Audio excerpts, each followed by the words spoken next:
Assalamualaikum warahmatullahi wabarakatuh. Di sini kami dari kelompok 2 pada mata kuliah metodologi penelitian akan mempresentasikan proposal penelitian kami yang berjudul Analisis Pengaruh Realisasi Penerimaan Pajak Terhadap APBN dan Dampaknya Terhadap IHSG Indonesia.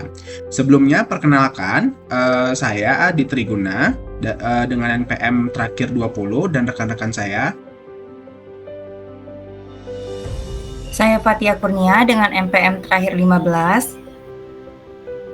Saya Livia dengan NPM terakhir 30. Saya Najwa Hairunisa dengan NPM terakhir 45. Baik, pada pokok pembahasan kali ini kami akan membahas 3 pembahasan. Yang pertama ada pendahuluan, kemudian tinjauan pustaka, dan yang terakhir adalah metodologi penelitian. Untuk bagian pertama pada pendahuluan akan dimulai oleh Fatia.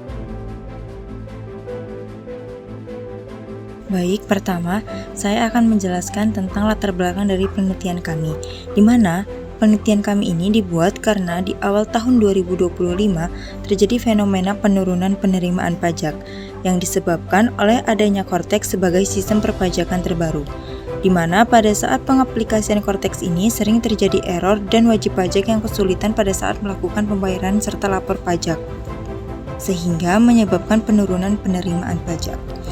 Seperti yang sudah kita ketahui juga, penerimaan pajak itu berpartisipasi besar terhadap pendapatan APBN, sehingga penurunannya berpengaruh secara langsung.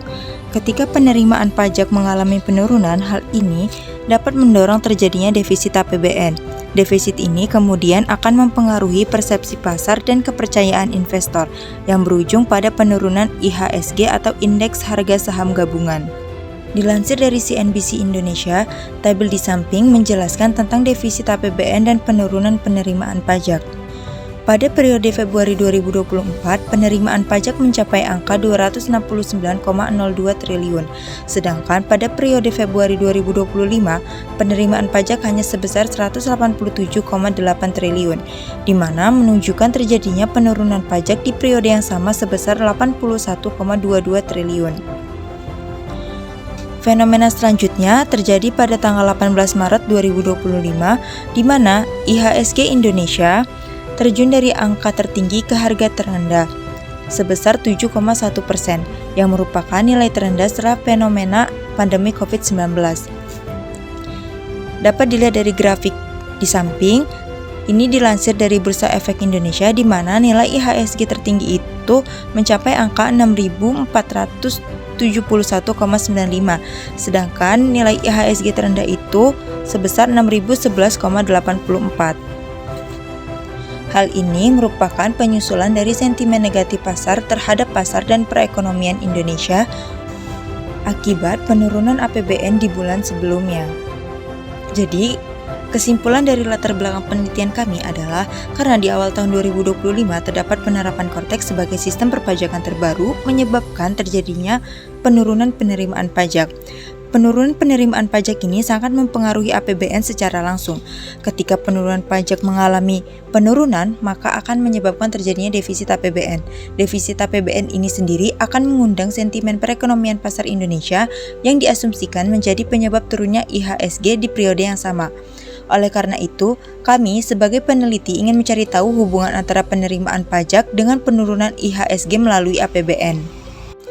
Kami sebagai peneliti akan menguji 3 variabel yang sangat berkaitan, yaitu penerimaan pajak sebagai variabel X atau variabel bebas, IHSG sebagai variabel Y atau variabel terikat, dan APBN sebagai variabel Z atau variabel intervening yang menyebabkan pengaruh secara tidak langsung antara variabel bebas dan variabel terikat. Dengan uraian variabel tersebut, kami membuat laporan penelitian dengan judul Analisis Pengaruh Realisasi Penerimaan Pajak Terhadap APBN dan Dampaknya Terhadap IHSG Indonesia. Selanjutnya, peneliti menemukan 6 pertanyaan terkait dengan masalah yang terjadi, di mana terdapat 4 pertanyaan kuantitatif dan 2 kualitatif. 4 pertanyaan kuantitatif yaitu, yang pertama, apakah terdapat pengaruh secara langsung antara realisasi penerimaan pajak terhadap IHSG Indonesia? Yang kedua, berapa besar pengaruh realisasi penerimaan pajak terhadap APBN Indonesia? Yang ketiga, apakah terdapat pengaruh yang signifikan dari APBN terhadap IHSG Indonesia? Dan yang keempat, apakah terdapat pengaruh secara tidak langsung dari realisasi penerimaan pajak terhadap IHSG Indonesia melalui APBN sebagai variabel intervening? Dan dua pertanyaan kualitatif, yaitu yang pertama, bagaimana fluktuasi yang terjadi pada APBN yang disebabkan oleh realisasi penerimaan pajak dapat berpengaruh secara langsung pada penurunan IHSG Indonesia? Dan yang kedua, bagaimana realisasi penerimaan pajak dan defisit APBN berdampak pada sentimen pelaku pasar terhadap kondisi fiskal di Indonesia? Selanjutnya, ini ada tujuan dan manfaat dari penelitian. Tujuan penelitian ini sendiri adalah untuk mengumpulkan, menganalisis, dan menginterpretasikan data yang digunakan untuk menjawab seluruh identifikasi masalah. Dan manfaat penelitian ini terdiri dari dua, yaitu manfaat teoritis dan manfaat praktis. Manfaat teoritis sendiri itu ada kontribusi pada ilmu ekonomi fiskal dan keuangan publik, kontribusi pada kekuatan hubungan fiskal dengan pasar modal, dan dasar pengembangan model analisis keuangan makro. Sedangkan manfaat praktis itu yaitu bahan evaluasi untuk pemerintah, referensi bagi investor dan pelaku pasar modal, alat pertimbangan dalam penyusunan kebijakan fiskal, dan referensi akademik.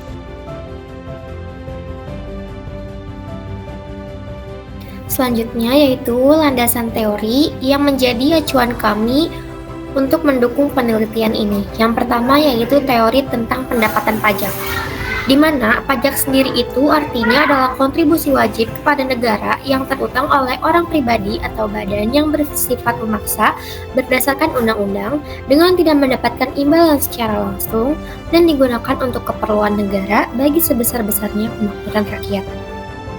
Penerimaan pajak artinya adalah sumber utama dalam sistem keuangan publik yang digunakan untuk membiayai pengeluaran pemerintahan. Selanjutnya yaitu teori yang kedua yaitu APBN atau Anggaran Pendapatan dan Belanja Negara. APBN adalah rencana keuangan tahunan pemerintahan negara yang telah disetujui oleh DPR dan wujud pengelolaan keuangan negara yang ditetapkan tiap tahun dengan undang-undang yang terdiri atas anggaran pendapatan, anggaran belanja, dan anggaran pembiayaan. Lalu selanjutnya yaitu teori tentang IHSG atau Indeks Harga Saham Gabungan. IHSG adalah salah satu indeks yang merangkum perkembangan harga-harga saham di Bursa Efek Indonesia atau BEI, atau suatu nilai yang digunakan untuk mengukur kinerja gabungan seluruh saham yang tercatat di suatu bursa efek. Semakin tinggi angka indeks, maka menunjukkan semakin dinamisnya pasar.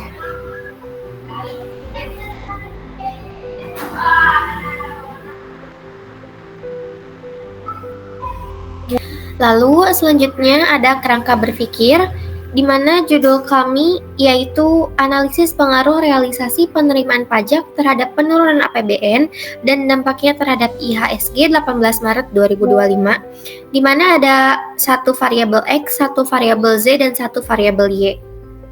Variabel X-nya ada 3 indikator, yaitu yang pertama tax to GDP ratio, yang kedua pertumbuhan penerimaan pajak tahunan, dan persentase pencapaian target pajak dengan sumber Mardiasmo tahun 2018 dan Gunadi tahun 2016. Selanjutnya di variabel Z ada 3 indikator, yaitu return IHSG, volatilitas IHSG, dan volume perdagangan saham serta kapitalisasi pasar dari sumber Jogianto tahun 2019 dan Tandelilin tahun 2017.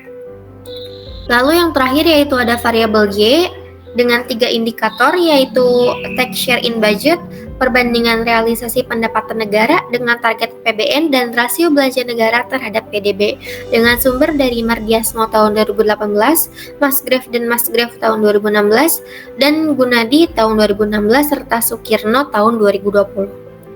Dari variabel tersebut menghasilkan 4 hipotesis, yang selanjutnya itu ada pengumpulan data, lalu pengolahan serta analisis data, yang terakhir yaitu interpretasi dan kesimpulan.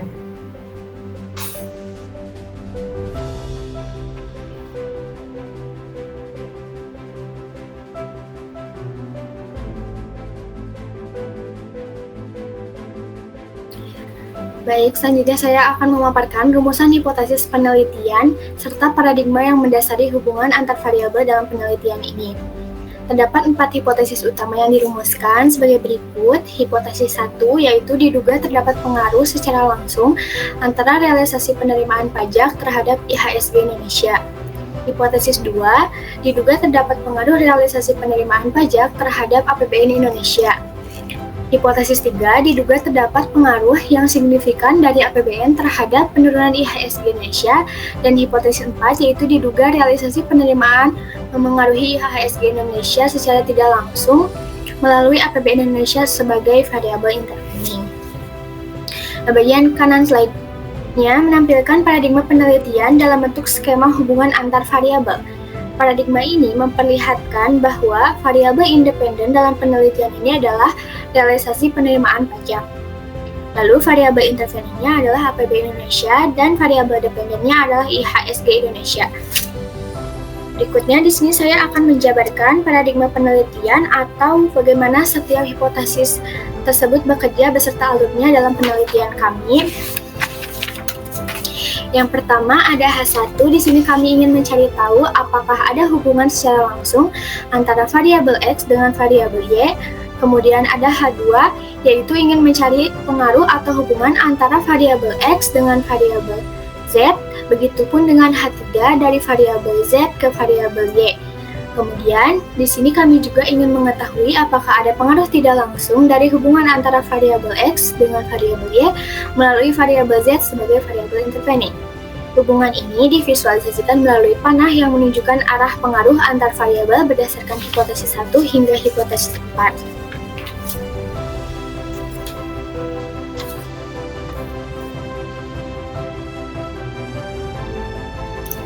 Selanjutnya, saya akan menjelaskan pendekatan metodologi yang digunakan dalam penelitian kami, yaitu metode penelitian kombinasi, yang menggabungkan pendekatan kuantitatif dan pendekatan kualitatif. Metode penelitian kuantitatif sendiri dapat diartikan sebagai metode penelitian yang berlandaskan pada filsafat positivisme, digunakan untuk meneliti pada populasi atau sampel tertentu dengan pengumpulan data.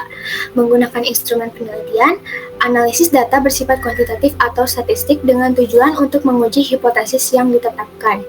Kemudian, metode kualitatif adalah metode penelitian yang berlandaskan pada deskripsi sehingga data yang dikumpulkan, diolah, dan diinterpretasikan akan berbentuk kata-kata, deskripsi, serta tidak menekankan pada angka atau nominal.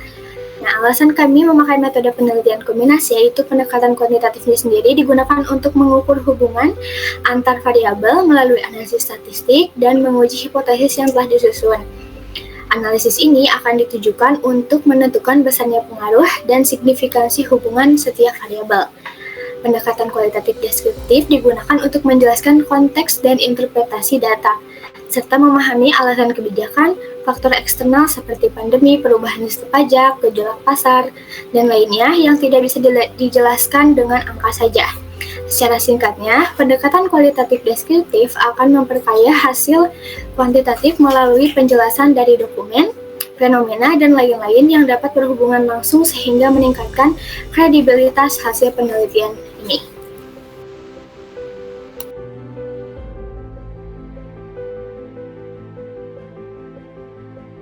Baik, di sini saya akan menjelaskan mengenai populasi pada penelitian ini.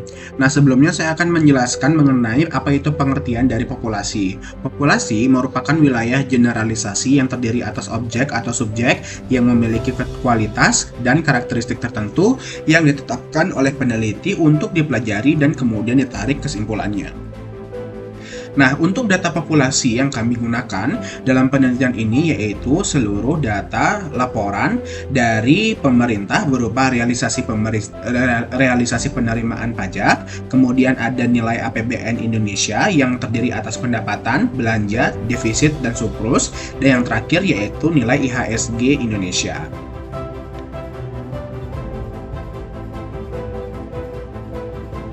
Untuk sampel penelitian, di sini kami akan menjelaskan terlebih dahulu mengenai pengertian sampel.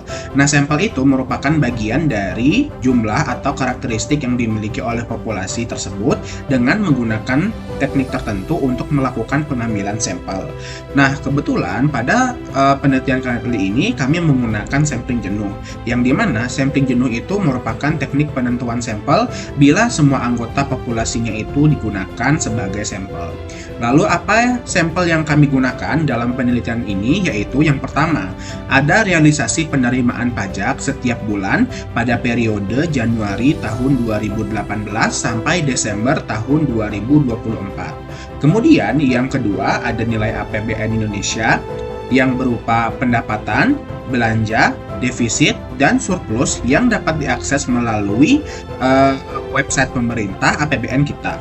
Kemudian yang terakhir yaitu nilai IHSG Indonesia periode Januari 2018 sampai Desember 2024 yang dimana dapat diakses pada Indonesian Stock Exchange atau IDX Indonesia.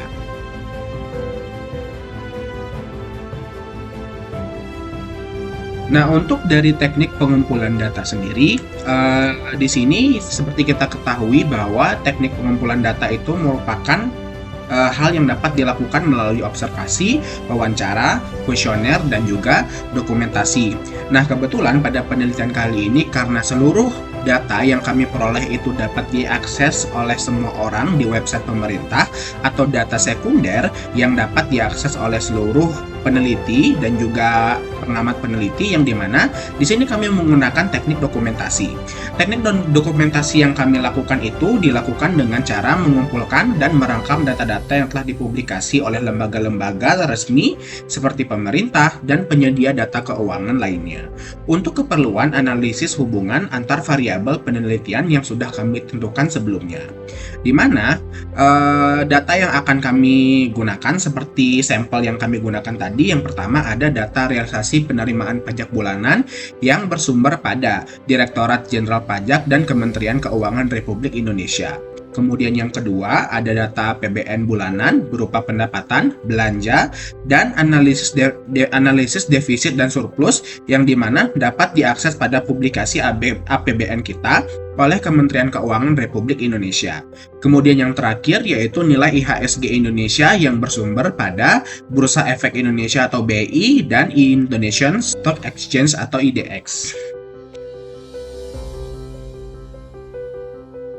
Demikian penjelasan yang dapat kami sampaikan mengenai proposal penelitian ini, dan perlu kami tegaskan bahwa proposal yang kami paparkan masih berada pada tahap awal penyusunan serta belum melalui proses revisi secara menyeluruh oleh dosen pengampu.